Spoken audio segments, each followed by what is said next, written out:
Hi అండి. అందరూ ఎలా ఉన్నారు? నేనైతే చాలా బాగున్నాను. మీరందరూ కూడా బాగుండాలని మనస్ఫూర్తిగా కోరుకుంటున్నాను. ఈ వీడియోలో నేను మొన్నైతే హనుమాన్ జయంతి కదండి. హనుమాన్ జయంతి రోజున నేనైతే టెంపుల్కి వెళ్ళాను. టెంపుల్లో కొంచెం అయితే వీడియో తీశానండి. ఆ వీడియో షేర్ చేస్తాను.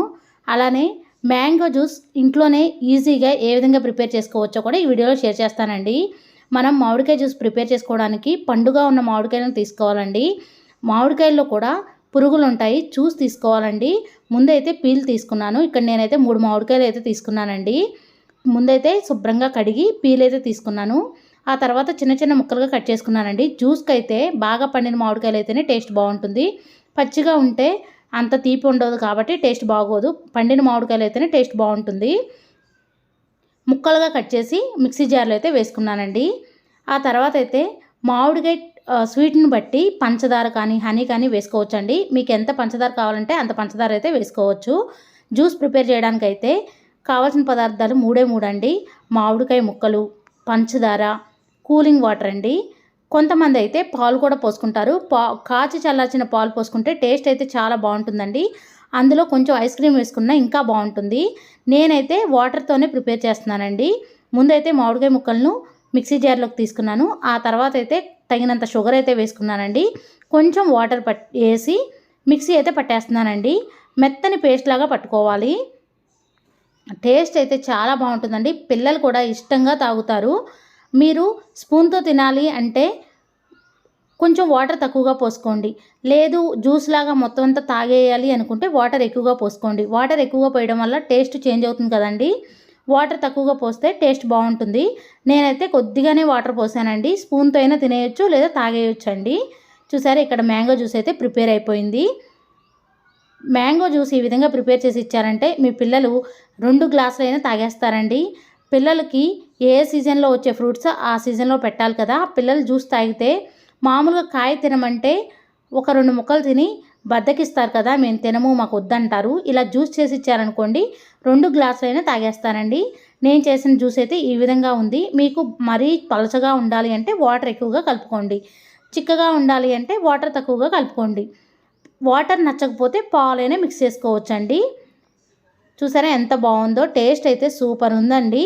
కొంచెం షుగర్ ఎక్కువ తినేవాళ్ళు మామిడికాయ తీపిని బట్టి, ఒకవేళ తీపి లేదనుకోండి షుగర్ ఎక్కువగా వేసుకోండి. లేదు తీపి ఉంది అనుకుంటే షుగర్ వేసుకోకపోయినా పర్వాలేదండి. మామిడికాయ జ్యూస్ అయితే చాలా బాగుంది. నాకైతే మామిడికాయలు తినే అలవాటు ఎక్కువగా లేదండి. ఎందుకంటే నేను ఎందుకో చిన్నప్పటి నుంచి తిన్ను.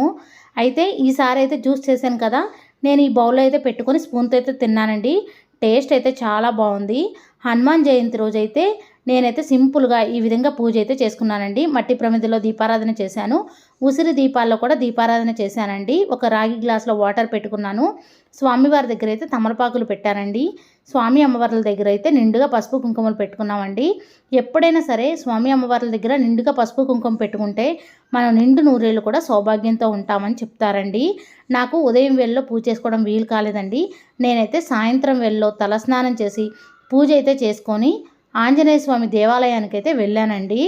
ఉసిరి దీపం వెలిగిస్తే చాలా మంచిది. ప్రతి శుక్రవారం కూడా ఒక్క ఉసిరి దీపం వెలిగించిన లక్ష్మీదేవి అమ్మవారి అనుగ్రహం పొందవచ్చండి.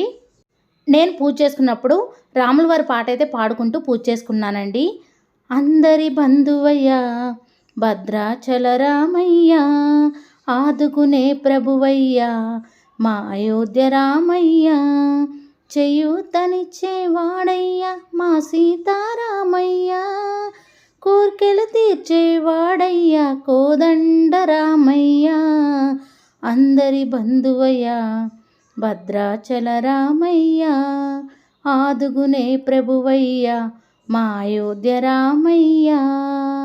రామా తెల్లవారితే చక్రవర్తి అయి రాజ్యమునేలే రామయ్య, తండ్రి మాటకై పదవిని వదిలి అడవులకే గెనయ్యా, మహిళో జనులను కాపగ వచ్చిన మహావిష్ణు అవతారమయ్య, ఆలిని రక్తసుడు అపహరించితే ఆక్రోశించెనయ్యా, అసువును త్రుంచి అమ్మను తెచ్చి అగ్ని పరీక్ష విధించెనయ్యా, చాకలి నిందకు సత్యము చాటగ కులసతినే విడనాడెనయ్యా, నా రాముని కష్టం లోకంలో ఎవరు పడలేరయ్యా, సత్యం ధర్మం త్యాగంలో అతనికి సరిలేదయ్యా.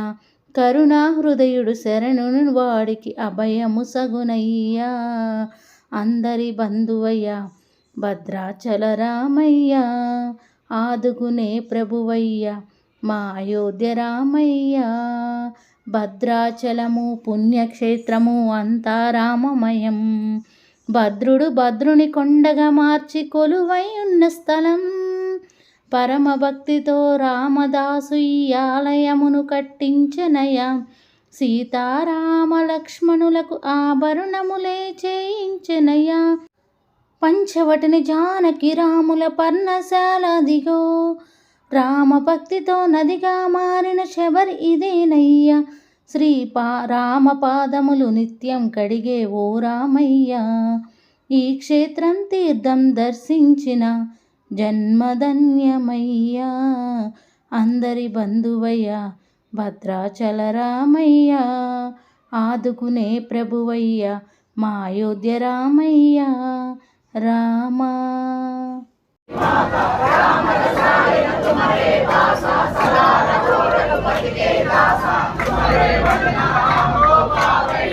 నేనైతే నాకు వచ్చిన విధంగా రాముల వారి పాట అయితే పాడానండి. దాంట్లో ఏదైనా తప్పు ఉంటే నన్ను క్షమించండి. నేను మామూలుగా హనుమాన్ జయంతి కదా, రాముల వారి పాట పాడితే బాగుంటుందని ఆలోచనతో పాడానండి. నిన్న ఈవినింగ్ అయితే వర్షం పడిందండి. డాబా మీద చూసారా ఎంత చక్కగా గాలి వస్తుందో. నేనైతే కొద్దిసేపు వాకింగ్ చేశానండి. కొద్దిసేపు అటు ఇటు తిరుగుతూ చల్లగా గాలికైతే తిరిగానండి. అలా తిరగడం వల్ల మైండ్ అంతా ఫ్రెష్ అయినట్టుగా అనిపిస్తుంది. ఎప్పుడు ఇంట్లో పనులు, పిల్లల్ని చూడడం ఇవే కాకుండా మన కోసం మనం కొంచెం టయాన్నైనా స్పెండ్ చేయాలండి. అంటే పిల్లల్ని వదిలేసి కాదు, మా పిల్లల్ని నిద్రపోతున్నప్పుడు కానీ లేదా పిల్లల్ని ఎవరైనా చూస్తున్నప్పుడు కానీ మన కోసం మనం ఒక 10 నిమిషాల టైం అయినా స్పెండ్ చేసుకోవాలి. నా వీడియో మీకు నచ్చిందని అనుకుంటున్నాను. ఎంతో కొంత యూజ్ అయిందని అనుకుంటున్నాను. నా వీడియో కానీ మీకు నచ్చినట్టయితే లైక్ చేయండి, షేర్ చేయండి, కామెంట్ చేయండి ఫ్రెండ్స్. కొత్త వారు ఎవరైనా మన ఛానల్ చూస్తున్నట్టయితే సబ్స్క్రైబ్ చేసుకోండి. Thank you for watching. Bye అండి.